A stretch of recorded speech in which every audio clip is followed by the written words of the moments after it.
Okay, moving on, we're now going to strip the machine down to its bare components and reassemble it.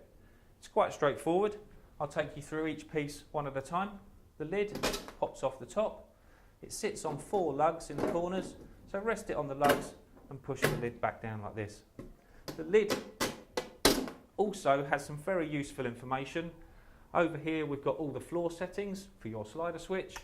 Also a nice little resume of how to clean the machine down at the end. So if you have forgotten anything, check the lid, you might find the information's there. Our waste tank slides out of the middle. This is reversible, so it doesn't matter which way around it goes, pops back in here. Here we have our trims for collecting all our waste. It's important that you keep these clear. If you get any build-up of fibre, scrape it away, put it in the waste tank. Look after these trims. If you find any chips or damage, please get them replaced. Moving around the machine, our water tank comes off by pushing the white button, and that pops off there, and it removes as such, and then slides back on like this, and then a nice firm push until that clicks back into place. So that's our water tank off. Our steam generator slides off in the same way, but as you can see, this is connected electrically to the machine via the GF7 socket. To remove this, we simply unscrew the collar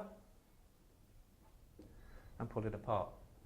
And to put it back together, we've got 2 arrows on either side of the sheath.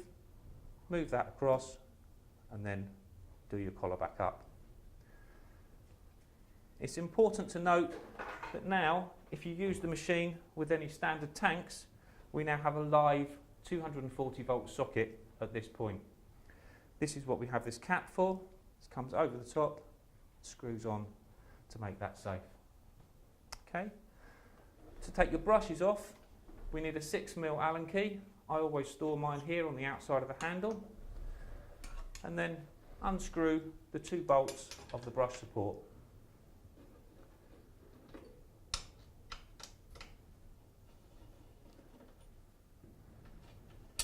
Two bolts off like this, and the brush support slides off the end. And our brushes come out like so.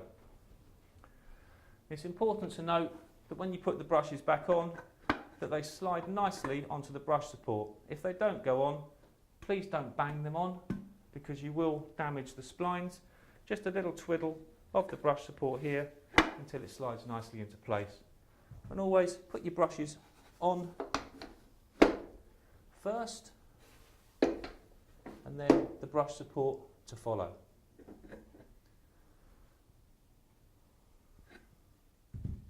It's also important to note at this point that we do need to reverse these brushes on a regular basis. If we don't, what can happen is the brushes all start leaning one way and they don't do the flicking action they need to do to clean your floors properly.